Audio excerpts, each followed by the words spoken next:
Uh, Welcome to our first episode. Uh, my name is Alex Kimura. This is Lakea. We're both Vargas. Lakea Vargas. We're right now we're one of the only black belts in judo that's also competing in IBJJF. There's a few others, but There's a few others, but you could only count a handful of them. I would say I'm the only black belt that competes in the black belt division in both yeah, Judo and BJJ, and hopefully Alex here he's gonna go ahead and compete in the black belt division sometime next year, maybe, or in a few months. I competed in the IBJJF World Senior last month, and that was a really good experience. Even though it was a brown belt, it was in the brown belt division. I was able to beat a AOJ guy. Wow, Yeah, beating an AOJ guy, that's crazy, dude. yeah, I know AOJ is one of the top schools today for gi, and they're phenomenal. yeah. It felt really good beating him, and At Worlds, at Worlds. didn't you say he was Tynan's training partner? Yeah, he was Tynan's training partner. They're both middleweights. Now, if you guys don't know, Tynan Dalpra, he is a two-time world champion in the middleweight class for BJJ in the gi, and he has very, very, very good BJJ, and he has training partners, and one of his training partners versed Alex, and Alex destroyed him. Yeah, I wouldn't say I destroyed him. It was a very smart, tactical, and technical You were match. very conservative.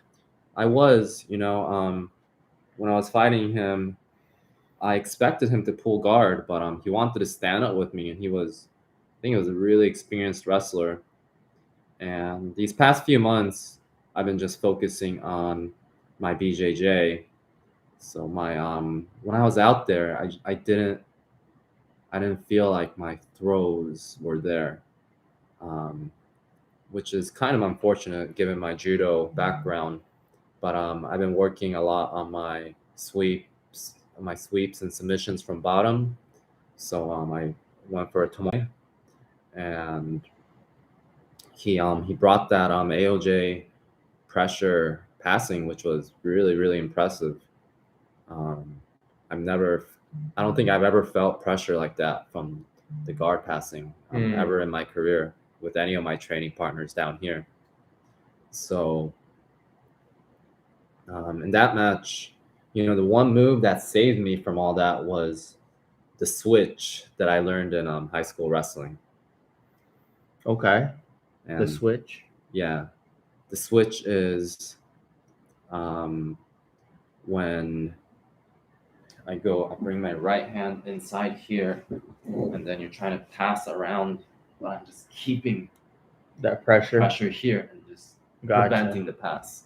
And Okay. that was one of my high school wrestling moves, and I barely ever do it in practice. But in that match, that prevented him from passing my guard, and he took a shot on me with 1 minute left. He had 4 advantages. He went for a takedown, and he went for a takedown. I put my leg. I put my leg out there for him to grab, And he did. and I was able to loop my hand around and give him with the Kimura Sumigaeshi, That's good. and I was able to win that match. When is the next tournament? So for me, it's gonna be the US Open, end of July. It's gonna be, I believe, the last Sunday of July. So Good. looking forward. That's gonna be right in our hometown, Fort Lauderdale. I've done 4 jiu-jitsu episodes, and now this is gonna be the first judo episode. So I'd love to know what people would think about competing in too.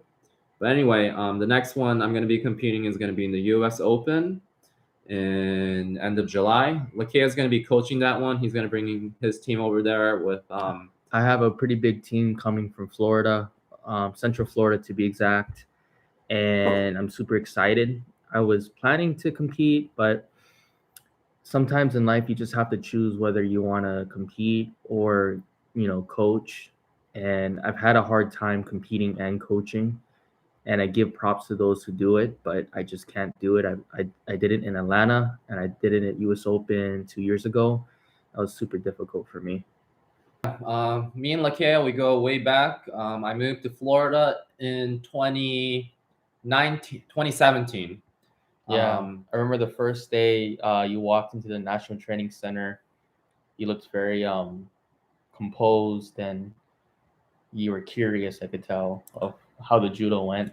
Yeah. Yeah. In 2017, I packed up all my bags and I went to the Maccabi Games in Israel. And I decided that I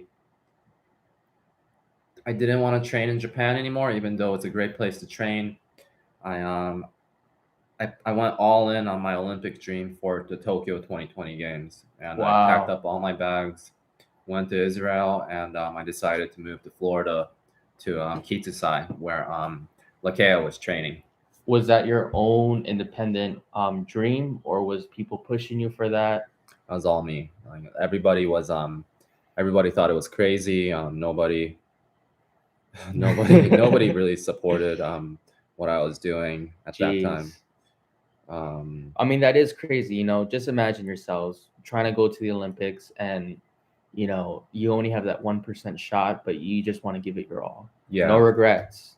And I didn't want to regret that. I was living in Tokyo since 2006, and I pursued judo there for a good 10 years. And I saw the city transform into the Olympic venue as I was there. And I just really, that was my main purpose and goal in life, was to make the Olympics. And, that was such a wild experience for me to pursue that. I was living with my grandma at the time because she was 10 minutes away from the National Training Center. She was 98 at that time, or 99, and I was taking care of her during the day, and I was training at night. And I was, I was training in the U.S. for the first time in 8 years, and I really enjoyed being at Kitusai during that time to train. When I was out in Japan, I felt very isolated with my training. I felt like a Ronin going from dojo to dojo, and it felt very cold visiting these places to train.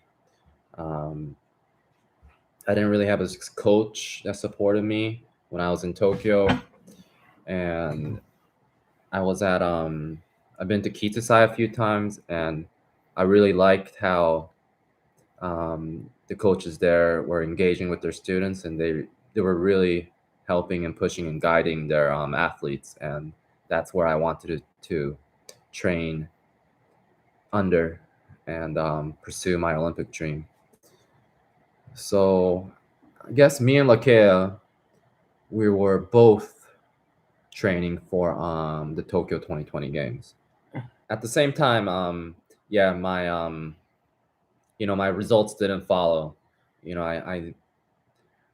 I didn't have any competition experience as a junior. I was in the wrestling room back then, and I didn't put on a gi during that time. And it was really tough getting back into the flow of things in judo. And I want you guys to all realize that, especially if you've only been training for a couple years, you might have that like special feeling that, you're special and you're going to get better fast and you're going to be able to win. But I felt the same way. And that's why I was a little delusional about when I first started coming back to judo, I thought I was really special, but it was very, very humbling to just get thrown and injured and just getting back up every time after falling down. So It's a demanding sport. yeah, And if you're, you know, if it requires everything, luck, love, support, finances, not just your physicalness and your mental mindset, but even your spiritual. And it's important to understand that, you know, you got to shoot to the stars, and if you don't make it, at least you're on the moon looking at the earth. You just have to go, and just imagine if you didn't, you'd be just kicking the rocks saying what if, what if. mm-hmm. Now you could be at peace within yourself and say, you know what, all of that was for a reason, because I'm going to be a world champion in BJJ. Exactly, and all those tears, Las Vegas. injuries, and disappointments. None of that, all that really, really sucked at the time, and you thought it was just gonna be your. At that point, there was just like there's no worse feeling, guys. I'm sure a lot of you guys have experienced flying to a competition and losing first round. Um, those are the days that make you really tough, and it really tests your patience and the love for the sport you have. So, all that is paying off now. All the experience with judo is paying off in Brazilian jiu-jitsu now. I've always thought, I've always believed that I'll be good in jiu-jitsu, and now It's coming true. yeah, it's coming true. You're a silver medalist in the PANS brown belt division. You are a open weight class champion in Tampa and in Miami. Yeah. Soon to be US Open, dark horse. Mm-hmm. So yeah, question from one of our fans: who do you think is the most well-rounded grappler in history? High level and high takedowns and throw. High level ground and high takedowns and throws. Well, if we had to consider high level throwing and ground game, it would have to be a judo guy, won't you say? Yeah. Because there's judo guys that can be really good at both. But in jiu-jitsu, I mean, there are really good guys, but to be really good at both, it's a different story. It's a completely different skill set and energy system. So, what do you think, Lakea? Who's the best well-rounded grappler, high-level ground and high takedown and throws? But for me, Kanto. I was thinking Kanto. I would say Kanto. Kanto, man, he's Kanto one of my heroes. But actually, it would have to be the judo guys that train jiu-jitsu too. Yeah. We have Shinya Aoki. He was university judo wrestler. Marcelo. He trained at Waseda University. He had really good flying arm bars, and he's extremely good on the ground. Very, very That's skilled. your pick? I'm just saying one of them. Aoki Shinya. He fought in Pride. He fought in Pride. He fought recently in 1-2 in Singapore. Okay. He's getting a little old though, so he hasn't been doing too well. Another guy you guys need to consider is Koji Komuro, or Komuro Koji. He was on the national team for judo, and he's beaten a lot of black belts on the ground. He had lightning fast throws and lightning fast submissions. And if you guys put his name on YouTube, Koji Komuro. I'll type it out right here. You guys would love watching him. He's I really look up to him. My heroes are the guys that I love Kanto. Yeah, because he coming from the Brazilian, so since I'm a double black belt, I could speak from both sides.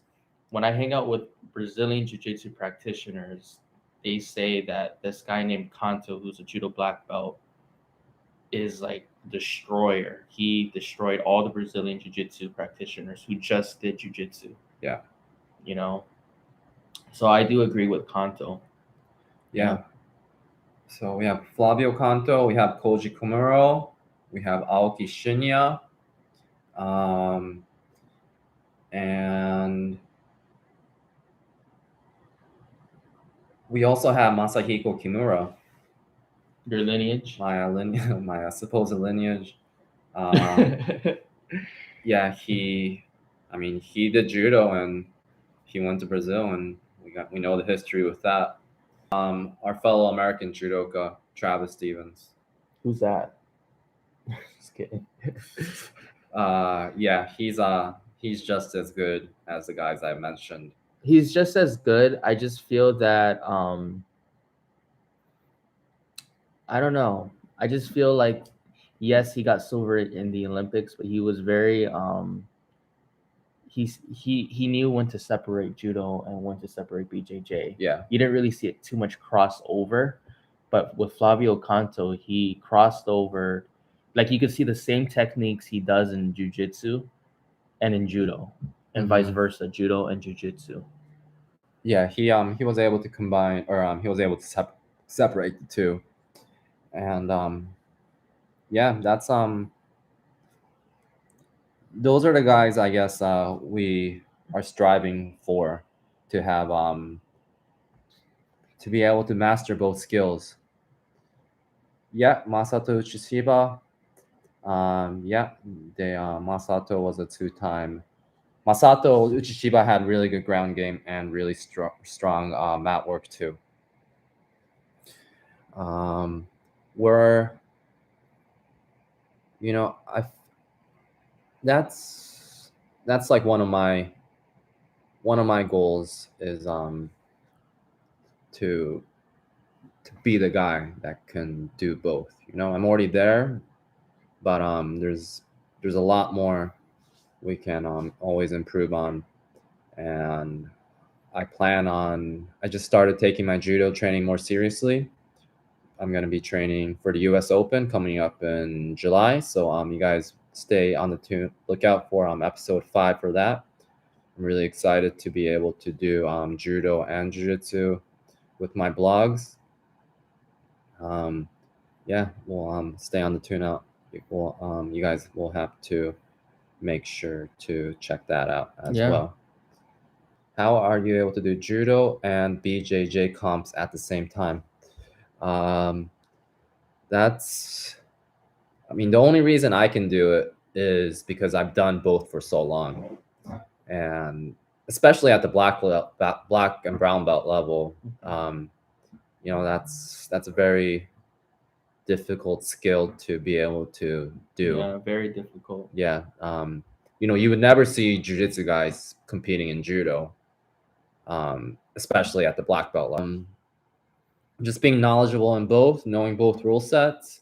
A lot of my judo and jiu-jitsu, they really cross over. So many of the jiu-jitsu techniques that I do, it stems from a judo background. Yeah. So you know, that works. It's not like I'm doing judo and taekwondo or judo and, you know, a different martial art. They're the same art, but they're different sports.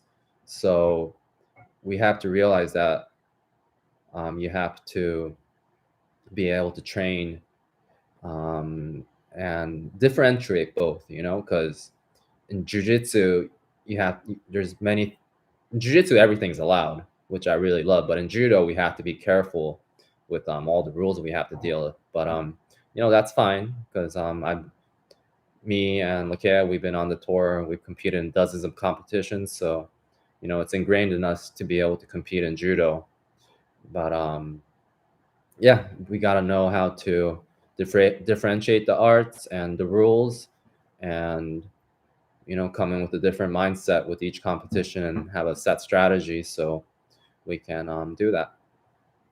How about you, Lakea? How are you able to do judo and BJJ comps at the same time? I mean, I feel like it's doable. I don't really put too much emphasis on competing in different arts. I just go ahead and compete and see what happens. Mm-hmm. Obviously, I'm putting in training in both, and I have my plans and my goals. Like my biggest goal is trying to go for the Olympics one day, and jujitsu is just a short term thing for me at the moment. Yeah, Your goal is still go to the Olympics? it's more of a secret at the moment, Secret. though. So only Well, you only guys five. have. Only five of you guys know that Lakea is going to the Olympics, and I'll bring it up right now too. Like the LA Games it's 5 years away now, so Right you now, know. I'm voting myself. I like the next question. Ultra Creeper. Ultra Creeper. I love your name, by the way. But in terms of my judo, is there anyone you modeled your style on? I like to go ahead and model my style before Flavio Canto or after Flavio Canto. I like his style because his style reminds me of myself. I did Brazilian Jiu-Jitsu first, and then I went into judo. And with my BJJ skills, I could see me doing a lot of katagurumas, yoko tomoi, sumigaeshi, a lot of drop seois to bring them to the floor, a lot of ashiwaza. If you guys ever watch Flavio Canto from Brazil, I admire his judo because I want my judo to be like that. It's always going, and I could throw you, or I could go ahead and finish you off with the newaza part. So that's one person that I really molded myself or modeled myself after. And you? Yeah, we After talked. your Yeah, great grandfather? yeah, Masahiko Kimura. Believe it or not, like I'm in love with the Kimura, and vision myself using the Kimura to come back from behind to win, even like at many competitions. Like that was how I see myself winning is with that technique. Yeah. So like we were talking about this earlier. From Mr. Spiraling, he asked, "Who do you think is the most well-rounded grappler in history?" And those are the guys that we model ourselves after, because if they've done it, then we can do it too. And they're in the past, but we're in the moment right now doing what they've already done, and that's our mission to have really high level ground game and high level jiu-jitsu. Yep. And judo. I think we had another question. We have another question. Doesn't the IJF only allow a few select athletes to be allowed to complete? Yeah, very true. Yeah, I believe according to the current rules right now, I'm not allowed. I don't think I'm able to compete in an IJF event. Unless you ask IJF for approval. Unless we need their approval. Yeah. So because is that difficult to do? I heard Travis has asked and they never responded, so he just quit doing jiu-jitsu. So that's unfortunate, but yeah, that sucks. Judo is doing that, and they want to keep all their athletes to themselves, and they don't want us to cross over. So Shoots from Hawaii. Do you manage your recovery when training BJJ and judo while strength and conditioning? And what art do you prioritize? First off, shout out to what's his name? Vargas. From Hawaii. Which island are you from? I'm from the Big Island, but I moved to Florida when I was 8 years old. I would say that choose your goal. Like for me, specifically, I usually like to do strength and conditioning 3 times a week, maybe 4, but it would usually be 3 times a week. and I would just do Judo and BJJ. I like to do a lot of BJJ because it's easier on my body, but that's just me. But for Judo, I would say that I love doing Judo. I could do Judo every day. It's just that you need great ukes and great training partners. Mm-hmm. Yeah. Yeah. For me, I feel that Judo needs a lot more strength and conditioning than Jiu-Jitsu. They do, yeah. You need more. I would say you need a lot of technique for Jiu-Jitsu, but you need a lot of everything for Judo. Yeah, you really gotta be explosive. If you don't even touch the weights in Judo, don't even think that you're gonna do like a competition outside of the US and do well, because these guys they're doing strength and conditioning a lot just to get prepared. Yeah. Yeah. So for me, I train Jiu-Jitsu about 4 times a week, Judo twice a week right now, and I do my strength and conditioning after Jiu-Jitsu and at the gym sometimes. So it's a lot of work, but I really focus on making the best out of each training session, and when I recover, I sleep for long periods of time to recover. And what's more difficult for me is the meal prep and like handling everything outside of life, outside of Judo. I would say the nutrition side of it is difficult because for me, I don't have a nutritionist. I should have, but I have a coach for strength and conditioning, a sensei for Judo, sensei for BJJ. But for nutrition, that's something different. Yeah. It's the more you train, like a lot of people think, oh, if I wanna, when you start training Judo like twice a week, then I'm gonna start training Jiu-Jitsu 3 times a week or twice a week too. It's not just Judo and Jiu-Jitsu. It's not just the Judo and Jiu-Jitsu you're adding. You're gonna have to add. You're gonna have to focus more on nutrition, more on rest, more on taking care of yourself. And if the more you train, the more you're gonna have to be mindful of your habits outside of the mat. Like if you're a recreational player, that's all you got to do. That works. But like if you're really trying to spend a lot of time on the mat, that's gonna take more time off the mat too. Mm-hmm. I wanted Lakea to talk this. I'm bringing this up without any warning to him, but I want I want you to tell him about your World Championships experience and you used your jiu-jitsu there, because I feel like the audience really wants to know.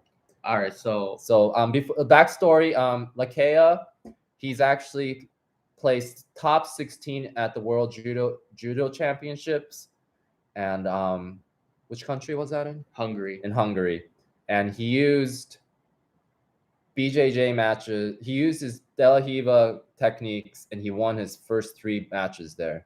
So I wanted him to talk about that and kind of give us an idea of like how it was using jiu-jitsu and judo.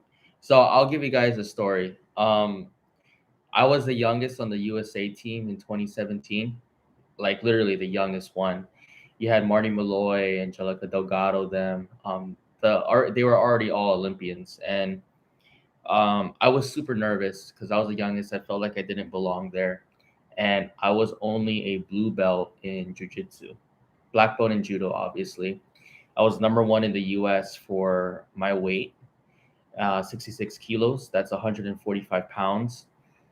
And I was training under Alliance in English. And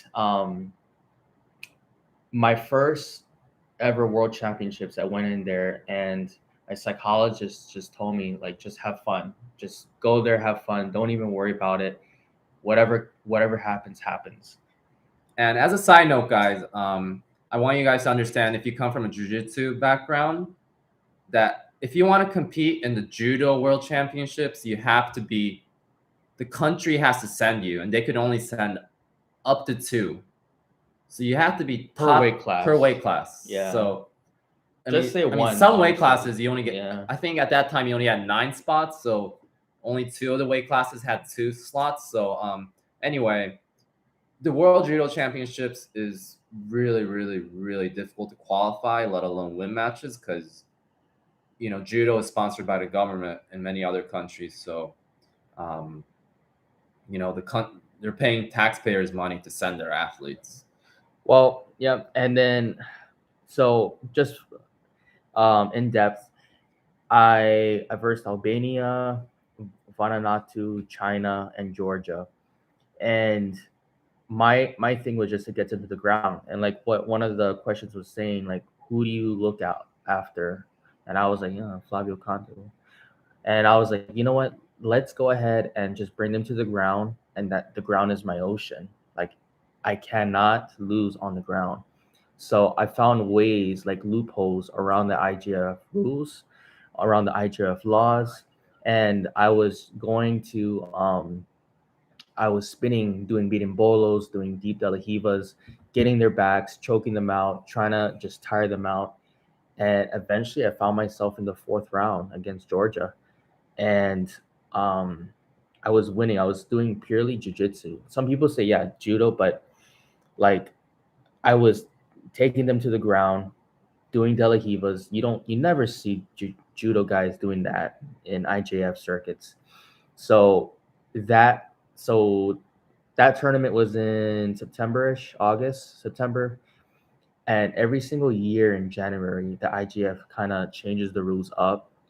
And that January, they literally said, like, none of that. Like, no Yoko Tomoes into, like, that leg entanglements, grabbing onto the leg, sweeping them.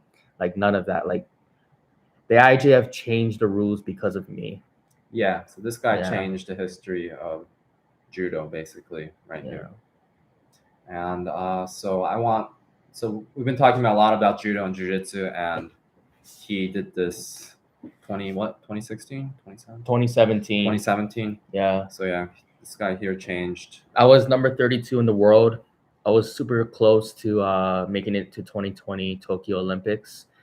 And life comes in different ways, and right now I feel like it's my time to just study, hone down, be humble, and focus on other things. And when the time comes, you guys have a sneak peek. You guys are looking at a future Olympian. Okay, very good. Very humbly, though.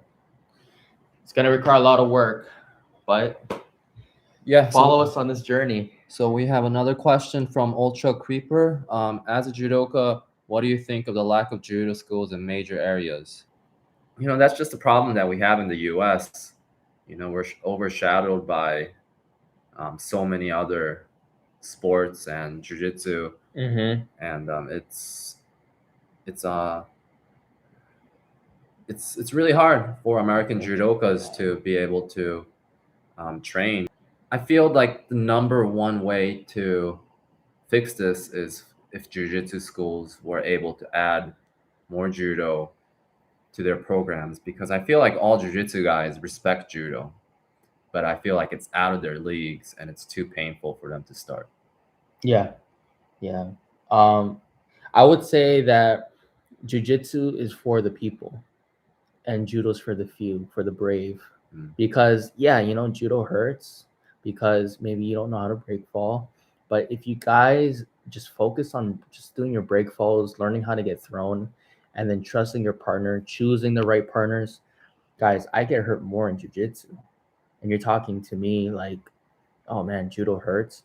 Jiu-jitsu, when have you ever been bent like a pretzel or just smashed and your arm is here and then your leg is on the other side of your head? Like, judo, yes, you get thrown, but you get thrown on these things called mats. But I know that, yes, it's a hard impact.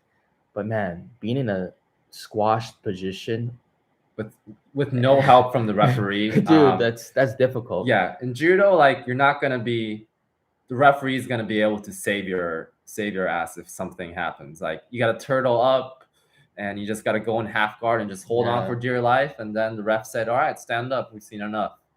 But in jiu-jitsu, you're not going to have any help from anybody on the mats. I mean, in judo, the referee will help you get up, but like Jiu-jitsu, for example, like 10-minute match, combate. Yeah, exactly. And for example, like in jiu-jitsu, you could choke across the chin. In judo, they Very proper. They stand you right back up. They're like, all right, that's not allowed. But that's funny that we don't really see that in jiu-jitsu, but we see it more in judo. Have you ever realized that? Like, you don't choking over the chin. Like in judo, you see that, and the referees, they usually stand you right back up. But you would think that would happen more in jiu-jitsu, but we don't really. I haven't really encountered it too much. Yeah. Yeah. So to conclude the question about what do I think about judo not being in major areas in the United States, that's I think it's unique because you hear a lot, I do jiu-jitsu, but when you say I do judo, it's like, what? You do judo? I don't want to stand up with you. I'm gonna pull guard, and you're like, cool. I know how to do jiu-jitsu too. And it's like, all right, well, what do I do then? He's a black belt in both, or he's a brown belt in both. Like, he's skilled. He's not just any ordinary brown belt. Mm-hmm.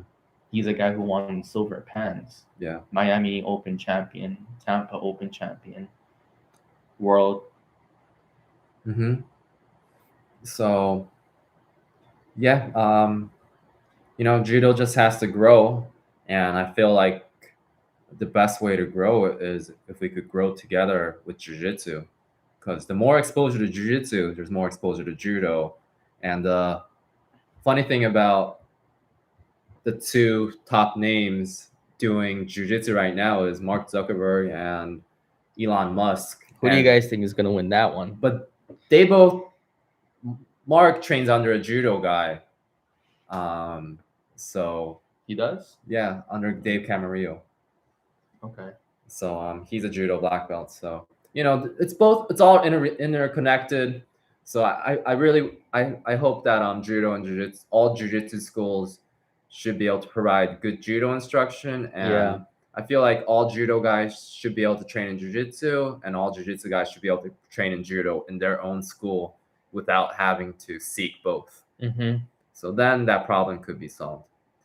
I've noticed that American culture is starting to get more interested in judo, so hopefully that is a sign of something to come. I didn't really notice that. I know during the Ronda Rousey days that judo got super popular, but perhaps just because of the popularity of BJJ, if you look into BJJ even slightly and try to understand it, people are going to realize that it came from judo, and judo already has such a big following and media involved outside of the United States mostly. So, it's super exciting to watch, and, it's way harder to learn a judo throw than a jiu-jitsu technique. In judo, in Japan, there's a saying that it takes 3 years to learn a judo throw and 3 months to learn a mat technique, a ground technique. So, I really agree with that. So, it's, I guess jiu-jitsu, it's more, you get more easier feedback system that you could work on techniques and get the results you want. But in judo, it's going to take a long time. Imagine spending 3 years trying to learn a throw before you could actually pull it off in sparring. Yeah. So it takes so much patience with judo. It does. So you would rather just put 3 months in than 3 years. But learning a throw is probably one of the most beautiful things that you can do.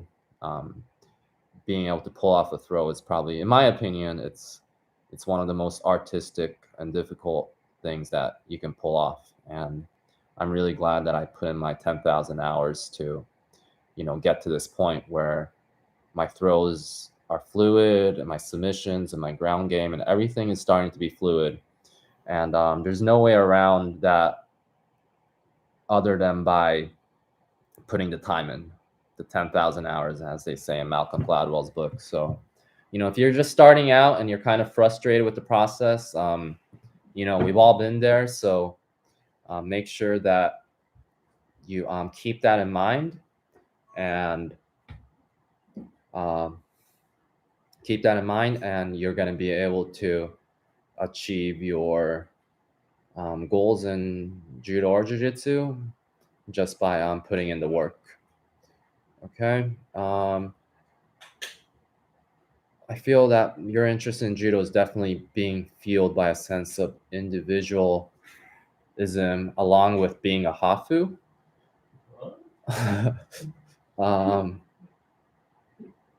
Yeah, I'm not sure. I'm a hafu too. What's a hapu? A hapa. Oh, hapa. Yeah, I'm half Japanese. I like and dislike the cultural aspect of judo and BJJ. In judo, especially in Japan, it's super, super formal, and there's the way of bowing and the way of putting on the mat, and it's very proper, and you have to follow etiquette. And jiu-jitsu is way more casual. Very casual, very Brazilian. But still, there's respect too. Very. So, to be honest, I prefer the jiu-jitsu side of the mannerisms and cultural etiquette, but yeah, both is good. In judo, it's you bow to everybody. In jiu-jitsu, we shake hands, fist bump. Yeah. But I guess I prefer to bow, just because it's easier. For example, like today, we just gave a blue belt, just randomly. Yeah. Versus judo, I feel like it's a ceremonial thing. Actually, I've actually been promoted out of the blue sometimes too in judo. Oh, okay. Yeah. But that's new. Yeah, I guess it just really depends on the skill. Keep up the content. I look forward to your videos. Thank you. We really appreciate the support. I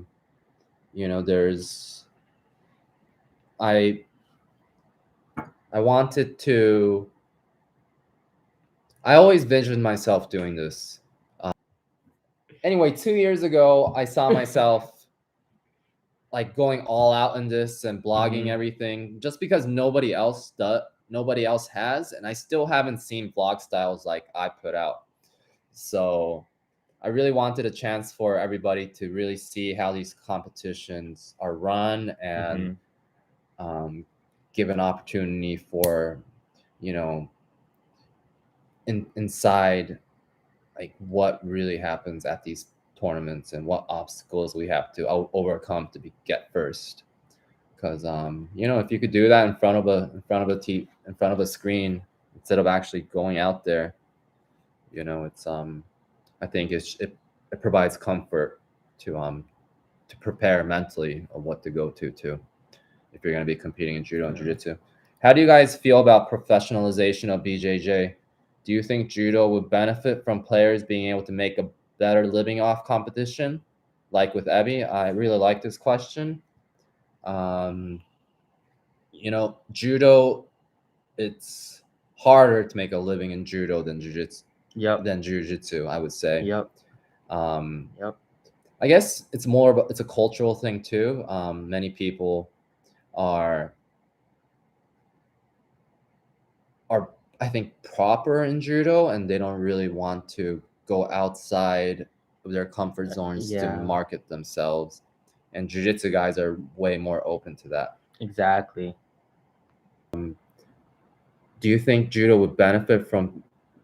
players being able to make a better living off competition. Right now, you have to compete at a Grand Prix or Grand Slam event. So even if there's like a division of, 40, 50 people, you have to place in the top 3 to get at least a $1,500 prize, and that's just gonna pay for your airfare and hotel. Like that's not gonna cover anything.